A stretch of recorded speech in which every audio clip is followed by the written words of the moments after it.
Hello guys, welcome to career easy channel. तो mathematics के अंदर हमारा नेक्स्ट टॉपिक रहेगा कॉम्प्लेक्स फंक्शन। तो बिल्कुल मुद्दे की बात करेंगे, ठीक है। दो वीडियो के अंदर दो वीडियोस बनाऊंगा मैं, तो कॉम्प्लेक्स नंबर आपका ख़त्म हो जाएगा। तो मैक्सिमम क्वेश्चन डिस्कस कर दूंगा गेट के, जितने पॉसिबल हो पाएंगे, और तो डन हो जाएगा बिल्कुल ही। सिर्फ दो वीडियोज़ लगेंगे और टोटली गेट ओरिएंटेड ही बात करूँगा, कोई फालतू की बात नहीं करने वाला, क्योंकि इतना टाइम नहीं हमारे पास, ठीक है। बिल्कुल जो मतलब की बात वो की जाएगी। तो पॉइंट ये है, कॉम्प्लेक्स नंबर के अंदर अगर मैं कॉम्प्लेक्स फंक्शन की बात करता हूँ, कॉम्प्लेक्स नंबर की बात करता हूँ, तो आपको पता है z इज इक्वल टू हम कैसे लिखते हैं, x प्लस आयोटा वाई। ऐसे आपके पास एक कॉम्प्लेक्स नंबर को डिनोट किया जाता है, z is equal to x plus iota y. अब बात होती है इस आयोटा की, ठीक है, इस आयोटा की, ठीक है। तो या तो आप आयोटा आई से डिनोट करते हो, या फिर हम जैसे नेटवर्क थ्योरी पढ़ते हैं या फिर सिग्नल सिस्टम पढ़ते हैं, तो उसमें कई बार जे से भी लिख देते हैं। तो आई लिखो या जे लिखो, कोई फ़र्क नहीं है। तो पॉइंट ये है कि इसकी वैल्यू होते हैं अंडर द रूट -1 के बराबर, बस इतना याद रखना है। और आपको पता है आयोटा अगर अंडर द रूट -1 है, तो आपको पता है आयोटा स्क्वायर की वैल्यू -1 बन जाएगी, ठीक है। ऐसे आपके पास आयोटा क्यूब की वैल्यू माइनस आयोटा के बराबर आ जाएगी, और आयोटा की पावर 4 की वैल्यू 1 के बराबर आ जाएगी, ठीक है। तो ये कुछ एक बातें जो 12th स्टैंडर्ड की बात है, जो मैं आपको बता देता हूँ एक बार, जो 11th-12th में हम लोग पढ़ लेते हैं। दूसरी चीज़ आपको जो बेसिक पता होना चाहिए, वो ये पता होना चाहिए कि किसी भी कॉम्प्लेक्स नंबर को x plus iota y, suppose कोई कॉम्प्लेक्स नंबर है, इसको मैं ऐसे भी लिख सकता हूँ, ठीक है। इसको मैं ऐसे भी लिख सकता हूँ, under the root x square plus Y square exponential j theta. इसको, ठीक है, इस कॉम्प्लेक्स नंबर को आप इस फॉर्म के अंदर भी लिख सकते हो, इस फॉर्म के अंदर भी लिख सकते हो। अब यहाँ पे थीटा क्या होता है, थीटा होता है tan इनवर्स, थीटा बराबर होता है tan inverse y by x. ये अगर y और xy दोनों पॉजिटिव है तो थीटा की वैल्यू कितनी आएगी, tan inverse y by x. इसके लिए मैंने कंट्रोल सिस्टम की प्लेलिस्ट के अंदर एक वीडियो है कि एंगल वगैरह कैसे फाइंड आउट करना है, तो वहाँ पे थीटा का पूरा मैंने आपको समझाया है, तो वो बेसिक वीडियो आप वहाँ से देखना। अदरवाइज जेड को आप ऐसे भी लिख सकते हो और ऐसे भी लिख सकते हो, ठीक है। इसका कोई कॉम्प्लेक्स नंबर है, उसको x प्लस रियल एक्सिस और इमेजिनरी एक्सिस पे प्लॉट करो, सेंटर से मिलाओ। जैसे ये मान लो, सपोज आपके पास ये रियल एक्सिस है, ठीक है, ये रियल एक्सिस है और ये इमेजिनरी एक्सिस है, और आपके पास मान लो z की वैल्यू आ रही है 3 + 4 आयोटा। तो मैं क्या करूँगा, रियल एक्सिस पे 3 पॉइंट इधर चलूँगा और 4 पॉइंट ऊपर चलेंगे इमेजिनरी की तरफ। ये जो पॉइंट आएगा क्या बनेगा, 3 + 4j। इसको सेंटर से मिलाओगे, जब भी आप सेंटर से मिलाओगे तो इसको बोलते हैं इस कॉम्प्लेक्स नंबर का, इस कॉम्प्लेक्स ये जो गैप बना। अब देखो पाइथागोरस अगर आप लगाओगे तो क्या आएगा, इसका स्क्वायर प्लस इसका स्क्वायर, मतलब यही नंबर आएगा। इस पर्टिकुलर क्वांटिटी को कई बार हम लोग बोल देते हैं मॉडुलस। क्या बोलते हैं, मॉडुलस। मॉडुलस होता है जो आपके पास कॉम्प्लेक्स नंबर बना उसका मैग्नीट्यूड, मतलब सेंटर से उस पॉइंट का डिस्टेंस, इसको मॉडुलस बोलते हैं। तो सिंपली आपने क्या करना है, रियल और इमेजिनरी पार्ट के स्क्वायर को रियल का स्क्वायर प्लस इमेजिनरी का स्क्वायर करके रूट कर देना, तो आपके पास मॉडुलस आ जाएगा। मॉडुलस के साथ साथ ये जो एंगल होता है ना एक्स एक्स के साथ, इसको थीटा बोलते हैं। इसको दूसरा नाम होता है आर्गूमेंट, इसका नाम होता है आर्गूमेंट। तो कई बार आपसे आर्गूमेंट पूछेगा या फिर थीटा पूछेगा, मतलब आपको पता होना चाहिए कि आर्गूमेंट का मतलब क्या है। तो आर्गूमेंट होता है कॉम्प्लेक्स नंबर को प्लॉट करके रियल एक्सिस के साथ उसका जो एंगल बनेगा उसको हम आर्गूमेंट बोलते हैं। सेंटर से उस नंबर का जो डिस्टेंस बनेगा उसको मॉडुलस बोलते हैं। ये चीज़ें आपको पता होनी चाहिए थी पहले से ही। फिर कोई कॉम्प्लेक्स नंबर है, सपोज जेड आपके पास कोई कॉम्प्लेक्स नंबर है, और कोई अगर इसके कॉन्जुगेट की बात करें कि इसका कॉन्जुगेट बताओ, तो कॉन्जुगेट का मतलब होता है सपोज जेड आपके पास, मतलब मैं जेड का कॉन्जुगेट चाहिए, तो जेड आपके पास suppose X plus iota Y है, तो कॉन्जुगेट को जेड स्टार से डिनोट करते हैं। तो जेड स्टार जो होता है वो एक्स माइनस आयोटा वाई आ जाएगा, मतलब आपने आयोटा के साइन को चेंज करना होता है, तो वहाँ पे क्या बन जाएगा, जेड का स्टार बन जाएगा, ठीक है। और इसको बोलते हैं कॉन्जुगेट, ठीक है। तो कॉन्जुगेट आपको क्लियर हो गया कैसे करना है। और एक प्रॉपर्टी होती है, अगर मैं इन दोनों को मल्टीप्लाई कर दूँ, जेड इंटू जेड स्टार, कोई कॉम्प्लेक्स नंबर और उसके कॉन्जुगेट को अगर आप मल्टीप्लाई करोगे तो आपके पास X square plus Y square आ जाता है। और अगर आप इसको देखो ध्यान से तो ये मोड जेड के स्क्वायर के बराबर है। किसके, मोड जेड क्या होता है, मैग्नीट्यूड। इसको मॉडुलस को किससे डिनोट करते हैं, मोड ऑफ जेड से, इससे डिनोट करते हैं। तो अगर आपके पास कोई complex number x plus iota y, तो क्या मैं लिख सकता हूँ मोड जेड की वैल्यू वो क्या आएगी, X square plus Y square आ जाएगी, X square plus Y square under the root, यहाँ पे ऐसे, ठीक है। लेकिन अगर आप इसका स्क्वायर करोगे तो मोड जेड का जो स्क्वायर बनेगा वो बन जाएगा एक्स स्क्वायर प्लस वाई का स्क्वायर बन जाएगा, जो मैंने वहाँ पे लिखा है। तो यहाँ तक ये बहुत बेसिक सी चीज़ है जो आपको पहले से पता थी। उसके बाद जो नेक्स्ट चीज़ जो बताने वाली है जो आपको पता होनी चाहिए वो मैं डिस्कस कर रहा हूँ इधर यहाँ पे। क्या, सपोज आपने एक थ्योरम पढ़ी होगी यूलर थ्योरम कि एक्सपोनेंशियल आयोटा थीटा, इसको मैं एक्सपेंड कर सकता हूँ cos of theta plus iota time sine theta. तो अगर आप इसकी पावर n कर देते हो, सपोज आयोटा पावर थीटा की पावर n कर देते हो, तो ये बन जाएगा एक्सपोनेंशियल आयोटा n थीटा, और ये सिंपली किस में कन्वर्ट हो जाता है, cos of n theta plus iota times sign of n theta के अंदर। ठीक है, ये क्या बन जाएगा, साइन ऑफ n थीटा। तो जो भी यहाँ पे पावर आएगी ना, इसकी जो भी पावर रहेगी, सपोज यहाँ पे 4 थीटा तो cos 4 theta plus iota sine 4 theta बन जाएगा। ये आपको पता होना चाहिए। तो यहाँ से जो चीज़ हमें इंपॉर्टेंट लगती है वो क्या है कि अगर मैं एक्सपोनेंशियल आयोटा पाई बाय 2 लिखता हूँ, अगर सपोज आयोटा पाई बाय 2, तो इसको अगर मैं एक्सपेंड करता हूँ तो क्या आएगा बताओ, ये बन जाएगा cos pi by 2 plus iota times sine pi by 2। अब आपको पता है कि कोस पाई बाय 2 तो 0 होता है, ठीक है, तो आयोटा साइन पाई बाय 2 क्या आ जाएगा, आयोटा आ जाएगा। तो इस चीज़ का हम बहुत यूज़ करेंगे, क्या कि एक्सपोनेंशियल, सॉरी जहाँ पे मैं जे लिखूँ ना तो गलती से तो समझ लेना वो आयोटा ही है, आई है। तो एक्सपोनेंशियल आयोटा पाई बाय 2 किसके बराबर होता है, आयोटा की। ये बहुत इंपॉर्टेंट प्रॉपर्टी में बहुत काम आएगी, ठीक है, ध्यान रखना।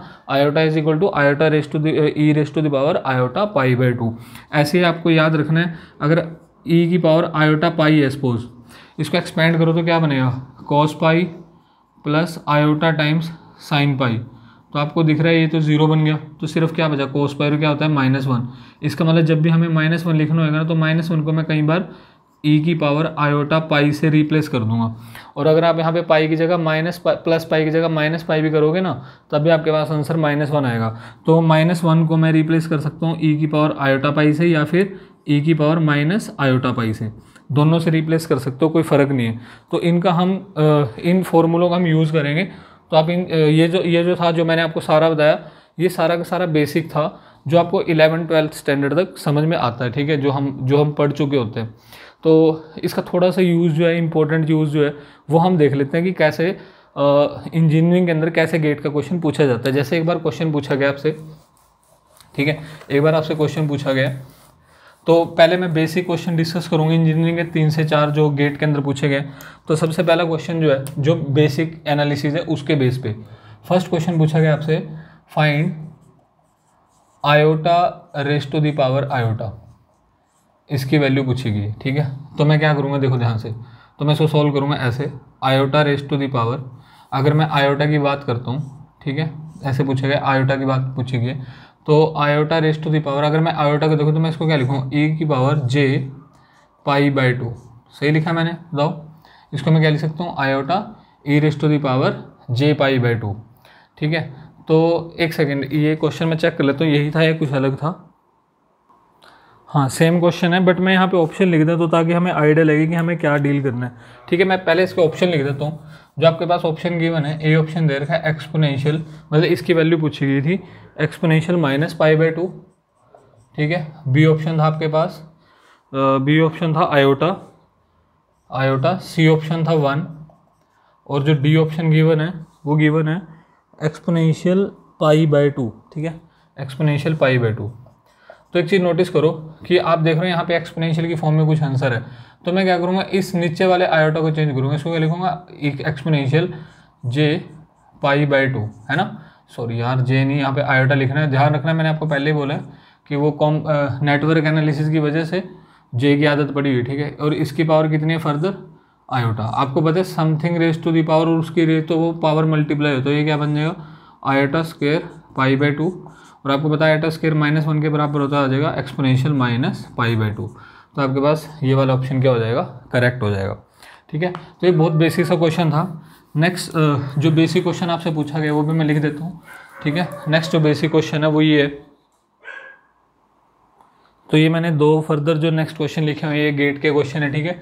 तो पहला क्वेश्चन है argument of 1 + iota divide by 1 - iota, ये कोई कॉम्प्लेक्स नंबर है, इसका आपको आर्गूमेंट पूछा गया। सबसे पहले आर्गूमेंट निकालने से पहले आपका काम क्या है, देखो आर्गूमेंट का एक रूल होता है कि अगर मैं Z1 / Z2 2 कॉम्प्लेक्स नंबर है, और अगर मैं इसका टोटल का आर्गूमेंट निकालना चाहता हूँ तो रूल होता है argument of Z1 - argument of Z2, ठीक है। आप इसका एंगल निकालो, इसका एंगल निकालो, नीचे ऊपर वाले एंगल में से नीचे वाले का एंगल माइनस कर दो। तो अब अगर आप ध्यान से देखो, दूसरा तरीका क्या है, इसको नॉर्मली कॉम्प्लेक्स नंबर बना लो रैशनलाइज करके ना, जैसे 1 plus iota divide by 1 minus iota. इसको रैशनलाइज करूँगा तो क्या बनेगा, 1 plus iota divide by 1 plus iota. तो ये नंबर बन जाएगा, वो देखो ऊपर स्क्वायर बन गया 1 plus iota square plus 2 iota, और नीचे क्या बन जाएगा 1 माइनस आयोटा का स्क्वायर। और आपको पता है माइनस आयोटा का स्क्वायर जो होता है वो 1 बन जाएगा, -1 बन जाएगा, तो ये बन जाएगा 1। अब देखो आयोटा स्क्वायर और ये कैंसिल हो गए एक दूसरे के साथ, तो सिर्फ क्या बचा 2 आयोटा, ठीक है, डिवाइड बाय 1 प्लस 1 2 बन गया, तो आयोटा बचा। आयोटा बचा तो एक नॉर्मल कॉम्प्लेक्स नंबर बन गया ना। अब देखो नॉर्मल कॉम्प्लेक्स बना तो इसको मैं लिख सकता हूँ 0 प्लस आयोटा। तो अगर मैं इसको पहले क्या करूँ, नंबर लाइन पे प्लॉट करूँगा, रियल पे आपको कहीं नहीं जाना, इमेजिनरी पे 1 जाना है। तो अगर आप इसका रियल एक्सिस एंगल देखो तो ये कितना दिखाई दे रहा है 90 डिग्री। एक ऑप्शन तो ये है, सॉरी एक मेथड ही है। दूसरा मेथड क्या होता है, सेकंड मेथड के अंदर आप क्या करो, इसका एंगल अलग निकालो, इसका अलग निकालो। अब अगर मैं 1 प्लस आयोटा का एंगल निकालता हूँ, ठीक है, मैं क्या करता हूँ 1 प्लस आयोटा, तो मैं 1 इधर जाऊँगा रियल पे और 1 ऊपर जाऊँगा यहाँ पे, फिर मैं देखूँगा सेंटर से इसका एंगल कितना है। तो क्लियरली आपको 45 डिग्री दिखाई दे रहा है, तो इसका एंगल कितना है 45 डिग्री, ठीक है। अब आप निकालो 1 माइनस आयोटा का, 1 माइनस आयोटा मतलब रियल पे 1, इमेजिनरी पे -1, तो नीचे की तरफ जाओगे यहाँ पे 1, तो ये जो एंगल आएगा, ये देखो नीचे की तरफ बन रहा है तो कितना आ रहा है -45 डिग्री, तो ये एंगल कितना है -45 डिग्री। और आपने क्या करना है, ऊपर वाले में से नीचे वाले को माइनस करना है, तो माइनस माइनस करोगे तो कितना बन जाएगा +90, तो सेम आंसर आएगा। तो चाहे आप इस रूल को फॉलो करो, ठीक है, ऊपर वाले का एंगल डिवाइड बाय माइनस नीचे वाले का एंगल, या फिर उसको पहले कॉम्प्लेक्स नंबर बनाओ फिर एंगल निकालो, कोई भी मेथड यूज़ कर सकते हो। चलो लास्ट क्वेश्चन डिस्कस करते हैं, मॉडुलस ऑफ। ये कोई कॉम्प्लेक्स नंबर दे रखा है, ये कोई कॉम्प्लेक्स नंबर है, आपसे इसका मॉडुलस पूछा गया। मॉडुलस निकालने के लिए फिर से उस 2 रूल है आपके पास। पहला रूल क्या है कि आप क्या कर सकते हो, Z1 बाय Z2 अगर कोई कॉम्प्लेक्स नंबर है उसका अगर कोई मॉडुलस पूछता है तो सिंपल Z1 का मोड डिवाइड बाय Z2 के मोड के बराबर होता है। नहीं तो पहले कॉम्प्लेक्स नंबर बनाओ, रैशनलाइज करके सिंपल नंबर बना लो, उसके बाद उसका मोड निकाल देना, रियल का स्क्वायर प्लस इमेजिनरी का स्क्वायर। तो यहाँ मैं क्या करूँगा, सिंपल ये वाला रूल लगा दूंगा, तो मोड ऑफ Z किसके इक्वल आएगा, इसका मोड कितना आ जाएगा, देखो √3 स्क्वायर प्लस 4 स्क्वायर और डिवाइड बाय √, इसका मोड कितना आ जाएगा 1 स्क्वायर प्लस 2 स्क्वायर। ध्यान रखना प्लस माइनस का कोई फ़र्क नहीं पड़ता, क्योंकि आप -2 का स्क्वायर करोगे तब भी सेम आंसर आएगा। तो मोड ऑफ Z अगर आप यहाँ पे देखोगे तो कितना आ जाएगा 5, क्योंकि ये 25 बनेगा, √25 5 होता है, डिवाइड बाई ये कितना आ जाएगा √5, तो ओवरऑल आंसर आ जाएगा √5 आपके पास, ठीक है। तो ओवरऑल आंसर कितना आ जाएगा √5, एक बार चेक कर लेते हैं, हाँ ठीक है। तो ये जो मैंने जितना भी पार्ट डिस्कस किया, ठीक है, तो ये बहुत बेसिक पार्ट था जो आपको मतलब माना जा सकता है कि आपको आता होगा, बट स्टिल मैंने डिस्कस कर दिया। अभी आते हैं प्रॉपरली जो इंजीनियरिंग मैथमेटिक्स जो हमारे पास इंजीनियरिंग के अंदर है, वहाँ से गेट में क्या क्वेश्चन होता है, तो वो पार्ट मैं अभी स्टार्ट करने जा रहा हूँ इसी के अंदर, ठीक है। ठीक है, तो प्रॉपर इंजीनियरिंग स्टार्ट करते हैं हम लोग। तो ध्यान से सुनना है, पहले स्टोरी सुनना पूरी, फिर उसके बाद डिस्कस करेंगे, ठीक है। तो सपोज आपके पास कोई फंक्शन ऑफ Z गिवन है आपको, फंक्शन ऑफ Z, तो suppose for example Z3। Function of Z एक कॉम्प्लेक्स नंबर है जहाँ पे Z किसके बराबर होता है आपको पता है, x प्लस आयोटा वाई। हम ये स्टैंडर्ड मान के चलते हैं x plus iota y, otherwise वो लिख के भी देगा। तो सपोज आपके पास कोई फंक्शन है f of Z is equal to Z3, ठीक है। तो मैं क्या करता हूँ, या तो ये ऐसा लिखा मिलेगा आपको, ठीक है, या तो ऐसा लिखा मिलेगा, या फिर आप क्या करो, आप Z की जगह नहीं वैल्यू पुट कर दो, तो क्या बना x प्लस आयोटा वाई। अभी 1 मिनट रुकना, फिर आपको समझ में आएगा मैं क्या करने जा रहा था। इसका क्यूब कर दो, आप इसका क्यूब कर दो। तो क्या मैं यहाँ पे Z की जगह ऐसे भी तो लिख सकता हूँ कि ये फंक्शन ऑफ x, y है, ठीक है, चाहे Z लिखो, क्योंकि एट द एंड Z किसका फंक्शन है, x और y का। तो आप इसको ऐसे भी लिख सकते थे। तो इसको अगर एक्सपेंड कर दो क्या बनेगा, देखो a³ plus b³ plus 3a²b, ठीक है, और प्लस 3ab का स्क्वायर, ऐसे कर सकते हैं। तो अगर आप इसको ध्यान से देखो, इसको मैं कुछ भी लिख सकता हूँ, f ऑफ Z लिखूँ, चाहे मैंने आपको बोल दिया दोनों लिख सकते हो आप। तो क्या ये यहाँ से अगर आप देखो ध्यान से, तो क्या बनेगा x³ माइनस आयोटा क्यूब जो है माइनस आयोटा के बराबर होता है, y³ plus 3x² y iota minus 3xy²। तो अगर मैं इसका रियल पार्ट अगर इकट्ठा कर लूँ तो क्या मैं ऐसे लिख सकता हूँ, ठीक है, इसको ऐसे लिख सकते हैं। और प्लस आयोटा के साथ अगर मैं कॉमन ले लूँ तो अंदर क्या बचेगा, 3x² माइनस y³। तो आप देख रहे हो किसी भी फंक्शन ऑफ z को आप हमेशा ही, अगर आप z को x plus iota y put करोगे तो इस फॉर्म का लिख सकते हो हर बार। इस फंक्शन को बोलते हैं, ये जो फंक्शन है इसको बोलते हैं u, ठीक है, u ऑफ x, y, ठीक है, आगे के लिए यूज़ करेंगे। इसको बोलते हैं u, रियल मतलब f ऑफ z के अंदर एक रियल पार्ट है, एक इमेजिनरी पार्ट है। तो जो रियल पार्ट होता है वो x y का फंक्शन है, उसको हम u नाम देंगे, ठीक है। और इसको मैं नाम दूंगा v, इसको हम क्या नाम देंगे, v x, y। ये भी तो x, y का फंक्शन है। तो जनरली जो आपके पास f ऑफ z होता है ना, इसको जनरली आप ऐसे लिखते हो u प्लस आयोटा v, और u और v क्या है, x और y के फंक्शन है। तो एक ये आपको समझ में है कि आपके पास कोई फंक्शन ऑफ z है, उसको आप u प्लस आयोटा v लिख सकते हो, जहाँ पे u और v x y के फंक्शन है। कुछ इस तरीके के फंक्शन होंगे। अब पेपर के अंदर क्वेश्चन कैसे पूछा जाएगा, फर्स्ट टाइप का क्वेश्चन, एक वर्ड होता है एनालिटिक, ठीक है, एनालिटिक फंक्शन।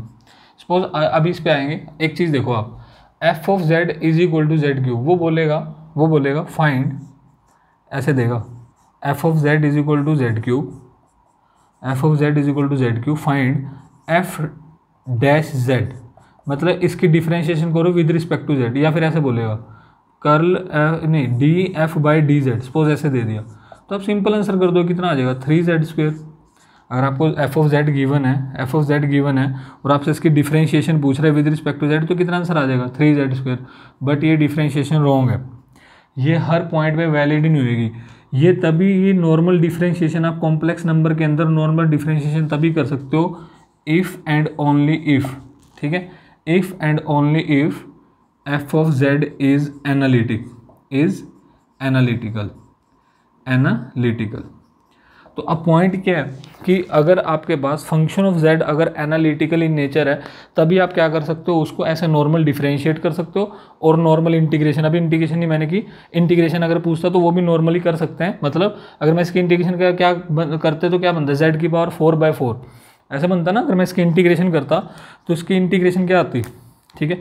अगर मैं यहाँ से ऐसे लिखूँ कि इंटीग्रल f(z) करूँ विद रिस्पेक्ट टू z, तो क्या आंसर आएगा बताओ, ये आंसर आ जाएगा z⁴/4 प्लस सम कांस्टेंट। ये भी आप तभी कर सकते हो अगर आपके पास f ऑफ z क्या है, एनालिटिकल है। अब क्वेश्चन ये है कि एनालिटिकल का मीनिंग क्या है। तो एक फंक्शन, तो आपके पास इसको प्रूव करने के लिए हमारे पास एक वर्ड होता है CR इक्वेशन। क्या होता है, CR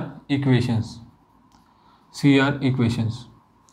इसको बोलते हैं कॉची, ठीक है, कॉची-रीमन इक्वेशन होती है, कॉची-रीमन इक्वेशन। तो कॉची-रीमन इक्वेशन क्या है, ये आपको बताएंगी क्योंकि फंक्शन ऑफ z जो है वो एनालिटिकल है या नहीं है। एनालिटिकल क्या होता है उस पर बाद में आएंगे, पहले ये चेक कर लेते हैं कि उसकी कंडीशन क्या है एनालिटिकल होने की, ठीक है। तो कंडीशन क्या होती है, ये आपको पता है ना कि किसी भी फंक्शन ऑफ z को आप u और v की फॉर्म में लिख सकते हो। तो वो कहता है curl u by curl x ये बराबर होना चाहिए curl v by curl y के, एंड इसके साथ साथ curl u by curl y ये बराबर होना चाहिए minus curl v by curl x के। अगर कोई u और v इन दो इक्वेशंस को फॉलो करता है, मतलब ux अगर कि मतलब x के रिस्पेक्ट में u की डिफरेंशिएशन पार्शियल डिफरेंशिएशन और v के रिस्पेक्ट और y के रिस्पेक्ट में v की पार्शियल डिफरेंशिएशन अगर बराबर है, ऐसे ही u की डिफरेंशिएशन y के रिस्पेक्ट में पार्शियल वाली और v की डिफरेंशिएशन x के रिस्पेक्ट में विद नेगेटिव, अगर ये कंडीशन फॉलो होती है, इसको CR इक्वेशन बोलते हैं। अगर ये इक्वेशन फॉलो हो रही है, अगर ये दोनों कंडीशंस फॉलो हो रहे हैं, तो ऐसे मतलब फंक्शन को हम क्या बोलते हैं, एनालिटिकल फंक्शन बोलते हैं। डन। और अगर कोई फंक्शन एनालिटिकल है तब आप ये काम कर सकते हो, मतलब डिफरेंशिएशन और इंटीग्रेशन नॉर्मली कर सकते हो। तो सबसे पहले गेट के अंदर इसके ऊपर क्वेश्चन आएगा, क्या बोलेगा वो एक क्वेश्चन अभी क्वेश्चन करेंगे, ठीक है। तो ठीक है, लिख लेते हैं क्वेश्चन, गेट का क्वेश्चन देखते हैं। तो क्वेश्चन किसके ऊपर है, CR इक्वेशन के ऊपर ही है कि एक फंक्शन एनालिटिकल, पहले तो ये आएगा कि चेक करो कि फंक्शन एनालिटिकल है कि नहीं। तो आपको कोई फंक्शन बना के दे देगा, सपोज यही दे दिया, यही पहला क्वेश्चन ऐसे बनता है, एक फंक्शन देगा, पूछेगा चेक करो ये एनालिटिकल है कि नहीं। तो आप क्या करोगे, z की जगह ये पुट कर देना, और वो लिख के भी देगा आपको z क्या है यहाँ पे। अगर नहीं दे रखा तो आप यही पुट कर देना। तो जब आप एफ ओ जेड निकालोगे तो क्या बनेगा, देखो ये बन जाएगा ऐसे, u आ गया v आ गया। तो अब आप चेक करो, यहाँ से आप चेक करो कि ये फंक्शन एनालिटिकल है कि नहीं। कैसे चेक करेंगे बताओ। तो एनालिटिकल के लिए जो कंडीशन है हमारे पास वो क्या है, ठीक है। तो ये आपके पास u बन गया, तो हमारे पास ये कंडीशन फॉलो होनी चाहिए। तो आप चेक करो, ये u है, तो बताना curl u by curl x कितना आएगा। यहाँ से curl u by curl x, इसकी मैं डिफ्रेंशिएशन करूँगा, बनेगा 3x² माइनस 3y², ये बन जाएगा। अगर मैं curl u by curl x निकालता हूँ, curl v by curl y निकालो ज़रा, curl v by curl y, तो ये v है, इसको y के रिस्पेक्ट में डिफ्रेंशिएट करोगे, देखो क्या आएगा, ये आएगा 3x² माइनस 3y²। तो क्या दोनों बराबर आ रहे हैं, बिल्कुल बराबर आ रहे हैं, ये कंडीशन फॉलो। लेकिन इसके साथ साथ सेकंड कंडीशन भी फॉलो होनी चाहिए।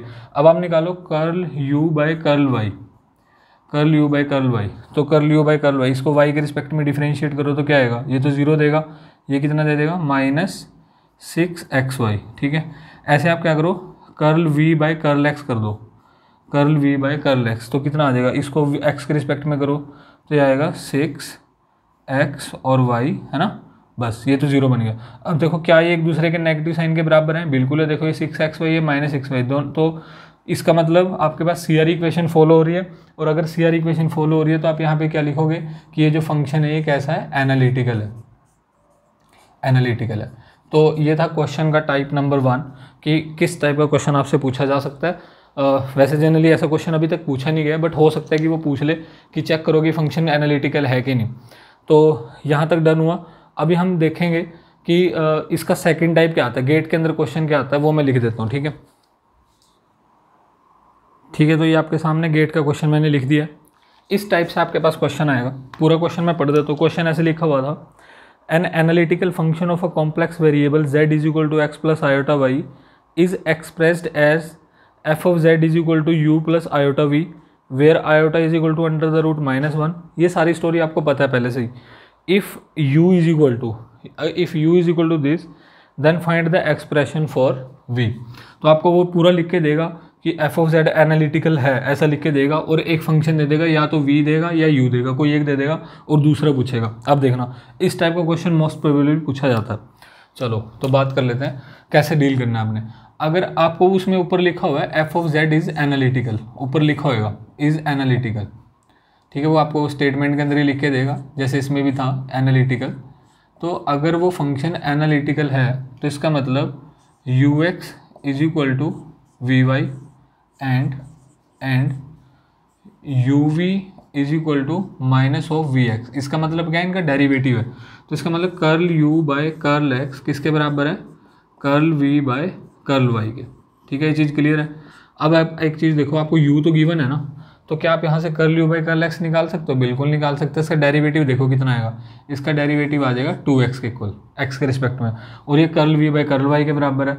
तो क्या मैं यहाँ से v निकाल सकता हूँ, देखो, तो यहाँ से curl v by curl y किसके इक्वल दे रखा आपको, 2x के।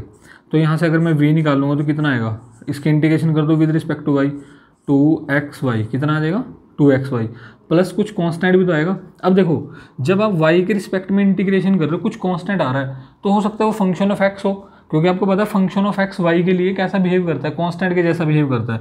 तो इस पॉइंट को ध्यान से समझना, ये जो पॉइंट होता है बहुत इंपॉर्टेंट होता है। जब आप यहाँ से y के रिस्पेक्ट में इंटीग्रेट कर रहे हो तो v की वैल्यू आई 2xy plus something some constant. जो कांस्टेंट है वो फंक्शन ऑफ x भी तो हो सकता है ना, क्योंकि तो मैं क्या करूँगा यहाँ पे कांस्टेंट की जगह क्या लिखूंगा, फंक्शन ऑफ x, क्योंकि फंक्शन ऑफ x जो है वो y के लिए तो एज अ कांस्टेंट ही काम करता है ना। पार्शियल के अंदर अगर y है तो फंक्शन ऑफ x उसके लिए कांस्टेंट होता है, तो मैं यहाँ पे ऐसे लिखूंगा। तो ठीक है, इक्वेशन नंबर 1 यहाँ से आपने क्या कर दिया, इक्वेशन नंबर 1। अब इधर आ जाओ, uv मतलब uv का मतलब क्या है कि u की विद नहीं, uv नहीं, यहाँ पे क्या आएगा, uy आएगा, uy मतलब u की y के रिस्पेक्ट में डिफरेंशिएशन कितनी बनेगी, देखो, मतलब curl u by curl y किसके बराबर होता है, minus of curl v by curl x के बराबर होता है। तो u की अगर y के रिस्पेक्ट में डिफरेंशिएशन करूँगा कितनी बनेगी, -2y बन जाएगा, और ये किसके इक्वल है, minus curl v by curl x के, ठीक है। तो यहाँ से आप देख रहे हो 2y किसके इक्वल आ गया, curl v by curl x। अब आपको v तो पता है, तो इसकी x के रिस्पेक्ट में डिफ्रेंशिएशन कर दो। तो अगर मैं इसके x के रिस्पेक्ट में डिफ्रेंशिएशन करूँगा क्या आएगा, 2y, समझ रहे हो, 2y plus F dash x, x के रिस्पेक्ट में डिफ्रेंशिएशन है ना। देखो v आपको पता था ना, ये v आप निकाल चुके थे, अप्रोक्सीमेट v, ठीक है। तो यहाँ से मैंने क्या किया, -2y को माइनस माइनस कैंसिल हो गया, 2y एज इट इज आ गया। v की डिफ्रेंशिएशन कर दी x के रिस्पेक्ट में, तो आप देखोगे इसकी x के रिस्पेक्ट में डिफ्रेंशिएशन 2y बन जाएगी, प्लस इसकी करोगे तो f डैश। तो यहाँ से आप क्लियरली देख रहे हो f डैश x आपको 0 दिखाई दे रहा है। तो यार x की f ऑफ x की वैल्यू, अगर f डैश x 0 है, अगर f ऑफ x का डेरिवेटिव 0 है, इसका मतलब f ऑफ x क्या था, कुछ कांस्टेंट था ना, c, f ऑफ x क्या था, कोई कांस्टेंट था। बस आपने क्या करना है, इसकी वापस वैल्यू v के अंदर पुट करनी है। तो v का जो फाइनल एक्सप्रेशन आ जाएगा, क्या आ जाएगा, 2xy प्लस सी, 2xy प्लस सी। तो ये मैकेनिकल 2 मार्क्स का क्वेश्चन था, 2014 के अंदर पूछा गया था। तो फाइनली आपके पास कौन सी ऑप्शन क्लियर हो जाएगी, यहाँ से सही हो जाएगी, वो सी ऑप्शन सही हो जाएगी। आपको समझ में आया क्वेश्चन। हम क्या करते हैं, एक क्वेश्चन मैं आपको और समझाता हूँ सेम टाइप का, ताकि आपको और क्लियर हो जाए चीज़, ठीक है। तो हमारे पास जो नेक्स्ट एग्जाम्पल है, मैं जो एग्जाम्पल लेने जा रहा हूँ उधर, वो सिविल इंजीनियरिंग का क्वेश्चन है, ठीक है। गेट सिविल इंजीनियरिंग का क्वेश्चन है, 2 मार्क्स का ही है, 2 मार्क्स का ही क्वेश्चन है। क्वेश्चन क्या है, मैं यहाँ पे लिख देता हूँ। सेम सारी कहानी वही है, बस u की वैल्यू आपको दे रखी है, ताकि हम मेनली क्वेश्चन पे फोकस करेंगे। u की जो वैल्यू गिवन है वो दे रखी है 3x स्क्वायर माइनस 3y², ठीक है। u की वैल्यू आपको गिवन है और वो पूछ रहे हैं find the value of v, find the value of v, आपने v बताना है। और सारा वही दे रखा है कि f ऑफ z एनालिटिकल है, सब गिवन है। तो सिंपल सी बात है यार, अगर f ऑफ z एनालिटिकल है तो curl u by curl x ये curl v by curl y के बराबर रहेगा, एक कंडीशन। दूसरा, curl u by curl y ये minus of curl v by curl x के इक्वल रहेगा, ये कंडीशन फुलफिल होनी चाहिए। तो curl u by curl x मैं यहाँ से निकाल सकता हूँ, जो बराबर आ जाएगा 6x के, ठीक है। 6x के बराबर आ गया, किसके इक्वल है, curl v by curl y। तो यहाँ से मुझे क्लियरली v की वैल्यू मिल जाएगी 6xy plus some function of x, क्योंकि जब मैं y के रिस्पेक्ट में इंटीग्रेट करूँगा तो ये एज ए कॉन्स्टेंट बिहेव कर सकता है। तो ये v का अप्रोक्सीमेट आंसर आ गया हमारे पास। अब आते हैं यहाँ पे curl u by curl y, इसके y के रिस्पेक्ट में इंटीग्रेशन डिफरेंशिएशन, तो ये बन जाएगा -xy minus curl v by curl x। v आपके पास अप्रोक्सीमेटली ये था, इसके x के रिस्पेक्ट में डिफरेंशिएशन करोगे तो आप देख रहे हो 6xy, इसकी y के x के रिस्पेक्ट में डिफरेंशिएशन कितनी आ जाएगी, 6y, ठीक है, और प्लस f डैश x। तो ओपन कर दो इसको, 6y minus 6y is equal to क्या आ जाएगा, -6y minus f dash x। तो आप देख रहे हो यहाँ से ये 0 बन गया है ना, तो इसका मतलब f डैश x 0 आ गया। तो क्लियरली f ऑफ x क्या आ जाएगा, c आ जाएगा, सम कांस्टेंट। बस इस कांस्टेंट की वैल्यू वापस आपने यहाँ पे पुट कर देनी है। तो v की वैल्यू कितनी आ जाएगी, 6xy प्लस सम कांस्टेंट। तो अब 2 क्वेश्चन के बाद आपको क्लियर हो गया होगा कि अगर आपको u देगा तो v कैसे निकालना, और अगर v भी देगा तो आप u भी निकाल सकते हो सेम रूल से। बस यहाँ पे पहले curl v by curl y निकाल देना, फिर u के रिस्पेक्ट में x के रिस्पेक्ट में इंटीग्रेट करोगे। जब आप x के रिस्पेक्ट में इंटीग्रेट करोगे तो फंक्शन ऑफ y कांस्टेंट मानना है यहाँ पे, फंक्शन ऑफ y, ठीक है। तो आप इस टाइप का क्वेश्चन आप बना लोगे।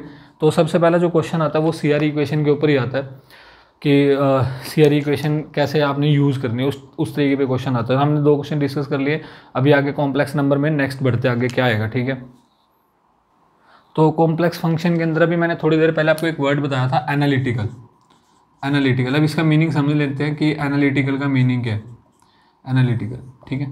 तो जब भी आपके पास z प्लेन, जब भी आपके पास कॉम्प्लेक्स फंक्शन में z प्लेन की बात होगी तो आपको पता है z प्लेन ऐसे होता है, z प्लेन ऐसे होता है, यहाँ पे रियल एक्सिस होता है, ठीक है, और यहाँ पे इमेजिनरी एक्सिस होता है, और रियल प्लस इमेजिनरी कुछ नंबर बनता है, ठीक है। मतलब ऐसे होता है ना, x प्लस आयोटा y, ऐसा इस तरीके से।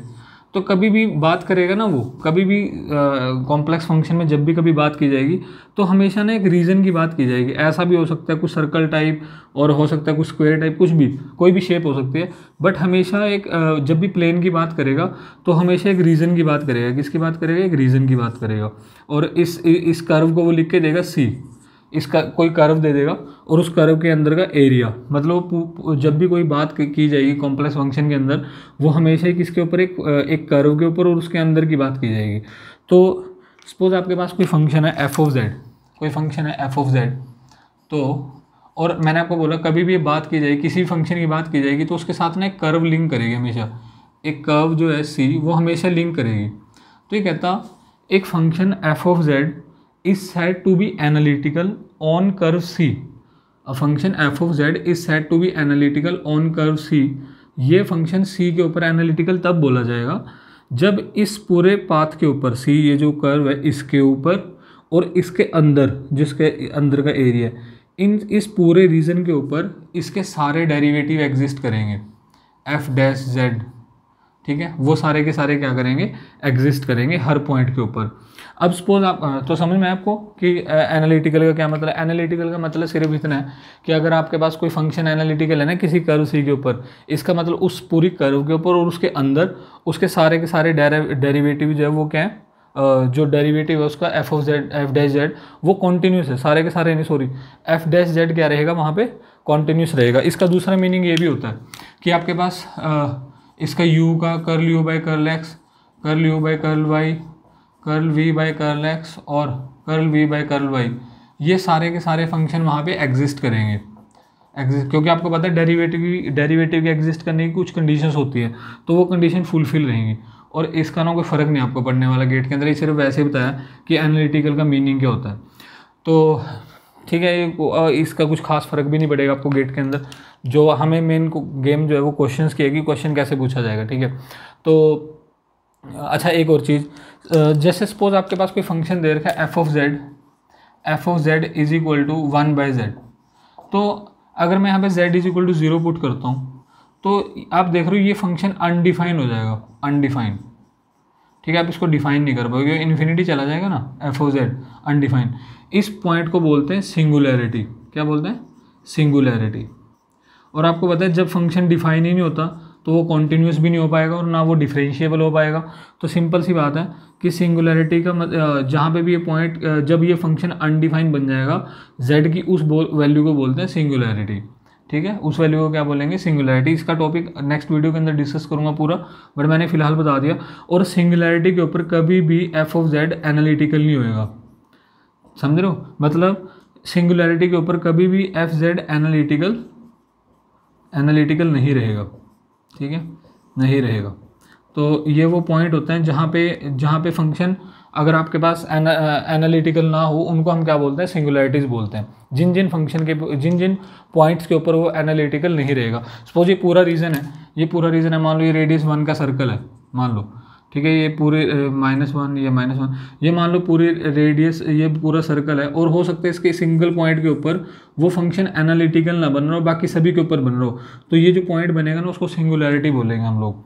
बात समझ में आई, सिंगुलैरिटी का मतलब क्या होता है। तो ये जितना भी मैंने पिछले 5 मिनट आपको बताया, गेट में कहीं काम नहीं आपके आने वाला, बट ठीक है, मैंने आपको बता दिया कि इसका मीनिंग क्या होता है। अभी जो गेम की बात है वो होता है कॉम्प्लेक्स नंबर की, कॉम्प्लेक्स फंक्शन की इंटीग्रेशन।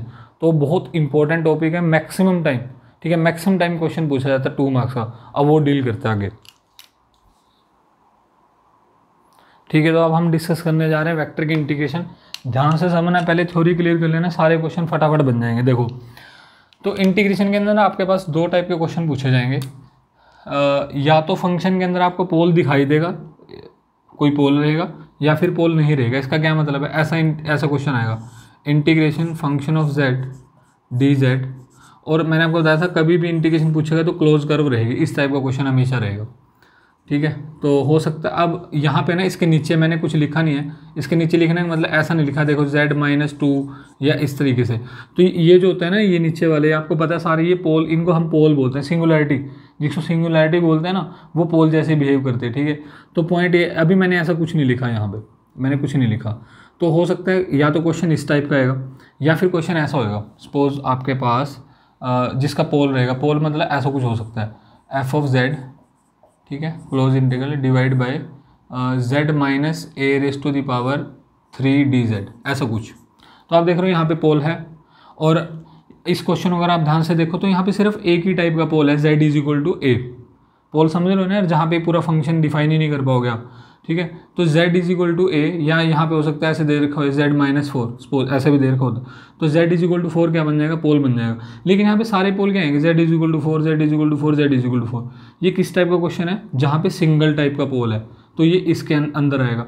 या फिर सपोज ये यहाँ पे ये इसका एग्जांपल क्या हो गया, अब इनको सभी को सॉल्व करके बताऊंगा मैं आपको, तो आपको मज़ा आएगा। ठीक है, तो मैं आपको सिर्फ ये बता रहा हूँ कि किस किस टाइप का क्वेश्चन बन जाता है। तो सपोज इसकी पावर मैं अभी फिलहाल के लिए लिख रहा हूँ n+1। ठीक है, ध्यान रखना, ऐसे मैंने अपनी मर्जी से कुछ भी पावर लिख सकता हूँ, बट यहाँ पे जितने भी पोल आएंगे सारे सेम आएंगे। यहाँ पे पोल डिफरेंट रहेंगे, यहाँ पे पोल डिफरेंट रहेंगे, ऐसा कुछ रहेगा। देखो, हो सकता है एक पोल आ रहा है z-a का और कोई दूसरा पोल आ रहा है z-b, ऐसा कुछ। चलो दो पोल बहुत है। और चलो ये इतनी सी बात थी। ठीक है, इतनी सी बात थी। तो अब सभी को सॉल्व कैसे करना है उसकी बात करते हैं। सबसे पहले तो देखना, जो ये इसको देखो, अगर आपके पास ये कोई कर्व है सी और आपको यहाँ पे कोई पोल नहीं दे रखा नीचे, तो इसका आंसर आप डायरेक्टली 0 कर दे रहे हो। ठीक है, इसका आंसर आप क्या कर दोगे, डायरेक्टली 0 कर दोगे। इसको बोलते हैं कोची थ्योरम। ठीक है, इसको हम क्या बोलते हैं, कोची थ्योरम। अभी एक एक का क्वेश्चन डिस्कस करूँगा ना, तब आपको समझ में आएगा असली गेम। अभी फिलहाल सुन लो। तो इसको बोलते हैं हम कोची थ्योरम। तो आपने क्या करना है, f(z) dz आपको इंटीग्रेट करने के लिए देगा, बट इसकी कंडीशन है। कंडीशन क्या है वो सुनो ध्यान से। ये जो f(z) है ना, ये जो f(z) है, ये आपके पास एनालिटिकल होना चाहिए। एनालिटिकल, अगर ये एनालिटिकल है, शुड बी एनालिटिकल, अगर ये एनालिटिकल है इस कर्व के ऊपर और उसके अंदर। और एक चीज़ और ध्यान रखना, इंटीग्रेशन जो भी स्टैंडर्ड इंटीग्रेशन है वो एंटी क्लॉकवाइज की जाएंगी सारी। कहाँ की जाएंगी, इसमें डायरेक्शन का चक्कर भी रहता है। क्लोज पाथ है ना, कि आप ऐसे घूम रहे हो या ऐसे घूम रहे हो, क्लॉकवाइज या एंटी क्लॉकवाइज। तो जितने भी मैंने फॉर्मूले लिखूंगा जो भी मैं, वो सारे एंटी क्लॉकवाइज के हिसाब से हैं। अगर उसने पेपर में क्लॉकवाइज कर दिया तो आंसर के साथ एक नेगेटिव लगा के आ जाना बस। तो सारी जो गेम है वो किसकी है, जो स्टैंडर्ड फॉर्मूले हैं वो क्लॉकवाइज के हिसाब से हैं। तो आपके पास f(z) dz आपके पास हमेशा 0 आएगा if f(z) is analytical on c and inside c के अंदर। जो c ये कर्व है इसके अंदर और इसके ऊपर अगर f(z) एनालिटिकल है तो उसका क्लोज इंटीग्रल जो है उस कर्व के ऊपर कितना आएगा, 0 आएगा। ये चीज़ आपको क्लियर होगी। ठीक है, जो क्वेश्चन पे आएंगे तो आपको क्लियर हो जाएगा। इसको सॉल्व करने के लिए हमारे पास एक फॉर्मूला है। आपके पास f(z) है, dz है और यहाँ पे एक पोल है z-a। बस ये फंक्शन पूरे कर्व के ऊपर एनालिटिकल है, एक पॉइंट को छोड़ के। ये इसकी कंडीशन क्या है, कंडीशन सुनना, f(z) is analytical on curve c and inside it except 1 point. इस पॉइंट के ऊपर एनालिटिकल नहीं है, तो यहाँ पे कहीं पॉइंट आ रहा होगा, यहाँ पे कहीं पॉइंट होएगा z=a। ये z=a का कोई पॉइंट है जहाँ पे वो एनालिटिकल नहीं है, तब उस केस के अंदर आपको पोल दिखाई दे रहा है, तभी एनालिटिकल नहीं है। इस टाइप का क्वेश्चन को सोल्व करने के लिए आपने क्या करना है, इसका आंसर होता है 2πi। ठीक है, फंक्शन जो भी फंक्शन दे रखा है इसको n टाइम डेरिवेट करना है और a पुट कर देना है। ये जो पोल है ना वो पुट करना है, डिवाइड बाय n फैक्टोरियल। ठीक है, इस पॉइंट को ध्यान रखना।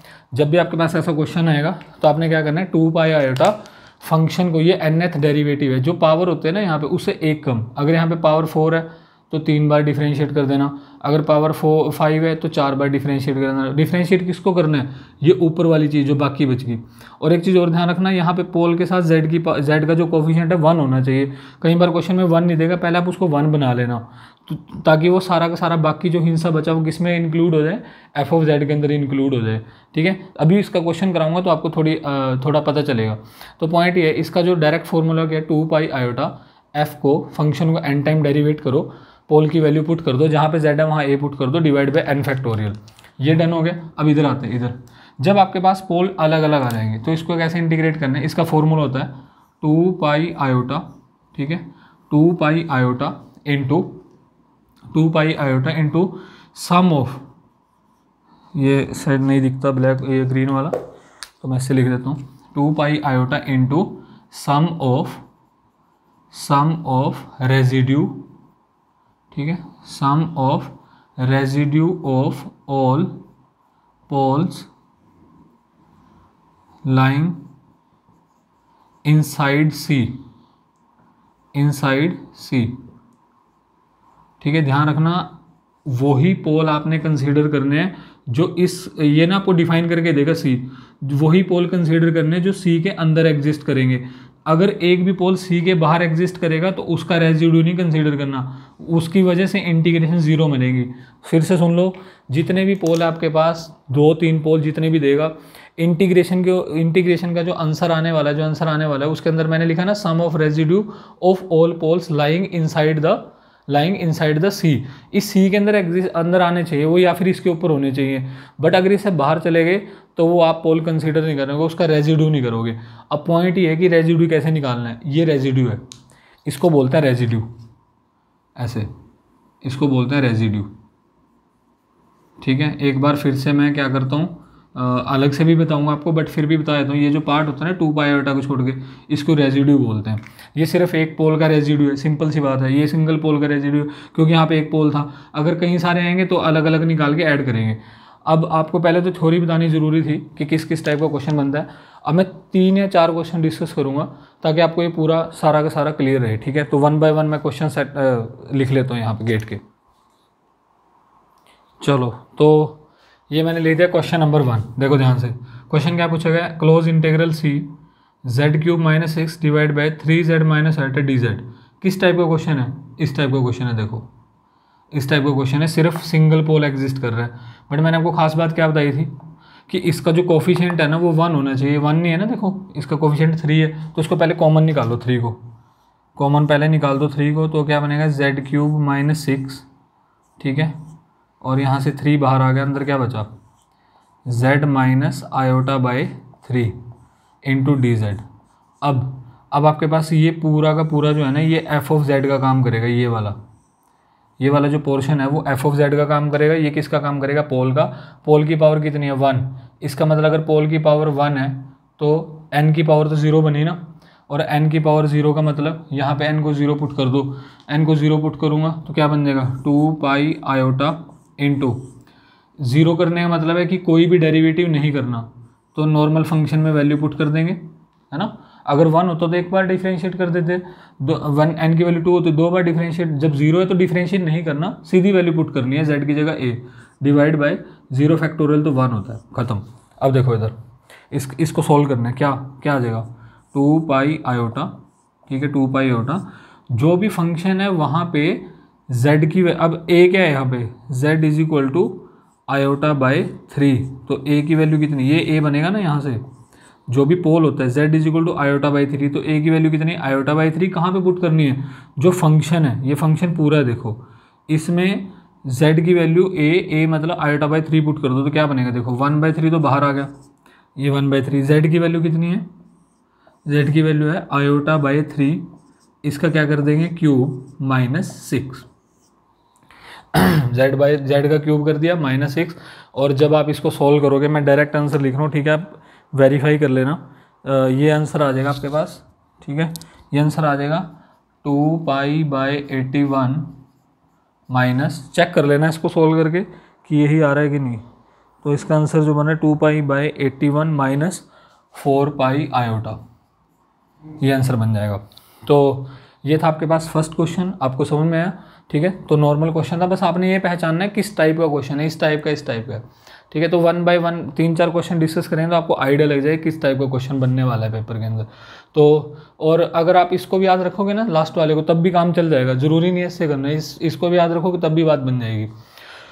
ठीक है, तो ये डन हुआ आपको। ये क्वेश्चन कैसे किया, मैंने आपको बताया था कोफिशिएंट 1 होना चाहिए, इसलिए यहाँ से 3 को कॉमन निकाला, फिर ये पूरा का पूरा फंक्शन f(z) बन गया, ये पोल बन गया, पोल की value z is equal to a पे थी, तो यहाँ पे फॉर्मूला लगाया था n की वैल्यू 0 थी, क्योंकि यहाँ पे पावर 1 बनाने के लिए n को 0, देखो यहाँ पे पावर 1 है ना इसकी, तो यहाँ पे पावर 1 के लिए n की वैल्यू 0 पुट की होगी, तो 0 पुट कर दी राइट साइड में, तो f(a) मतलब फंक्शन के अंदर डायरेक्टली a पुट कर दो, तो ये आंसर आ जाएगा 2 pi by 81 minus 4 pi iota. अभी नेक्स्ट क्वेश्चन करते हैं। ठीक है,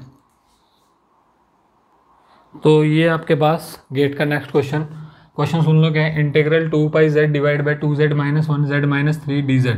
आपको इसकी वैल्यू बतानी है, और वो सी को ना डिफाइन करके चलेगा। मैंने आपको बताया था सी को अगर वैसे तो मैक्सिमम टाइम अगर एक पोल रहेगा तो कभी डिफाइन नहीं करेगा, जब 2 या 3 पोल आएंगे ना तो हमेशा वो डिफाइन करके चलेगा। तो उसने क्या बोला है, सी एक कर्व है जो एक सर्कल है, mod z is equal to 1।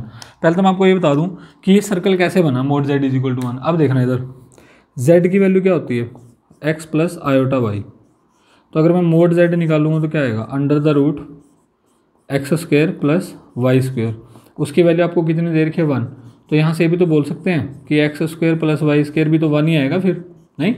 अगर mod z is equal to ये होता है और ये 1 के इक्वल दे रखा है तो एक्स तो आपको पता नहीं किसकी इक्वेशन होती है, ये सर्कल की इक्वेशन होती है विद रेडियस 1, ये सर्कल की इक्वेशन आएगी विद रेडियस 1। तो यहाँ से क्लियर हुआ। तो उसने ये कई बार लोगों को पता नहीं चलता कि mod z is equal to 1 या 2 दे देगा, बोलेगा सर्कल होता है ये कहाँ से बना सर्कल, तो ये यहाँ से सर्कल बना हुआ है ऐसे कि सर्कल कहाँ से है, मोड जेड होता है under the root x square plus Y square is equal to कुछ वैल्यू उसने दे रखी है, स्क्वायर कर दोगे तो आपके पास एक सर्कल की इक्वेशन बनेगी। तो ध्यान रखना mod z is equal to 1 या मोड जेड माइनस प्लस कुछ भी, वो आपके पास एक सर्कल को शो करता है, ठीक है। अच्छा, अब पहले तो एक चीज़ नोटिस करो, अगर मैं सर्कल को प्लॉट कर लूँ, इस सर्कल को देखना, अगर मैं सर्कल को बनाऊंगा तो ये सर्कल कुछ ऐसा दिखाई देगा कि नहीं आपको, इसकी रेडियस क्या दिखाई देगी, ये वैल्यू 1 आएगी, ये 1 आएगी, ये -1, ये -1, और ये रियल एक्सिस है, ध्यान रखना ये रियल एक्सिस है और ये इमेजिनरी एक्सिस है। आपके पास कौन कौन से पोल अवेलेबल हैं पहले ध्यान से देखो, आपके पास 2 पोल हैं, पोल 1 पोल 2। मैंने आपको बोला था जब भी आपके पास एक से ज़्यादा पोल आएंगे तो मैं फॉर्मूला ये वाला अप्लाई करूँगा, ये वाला।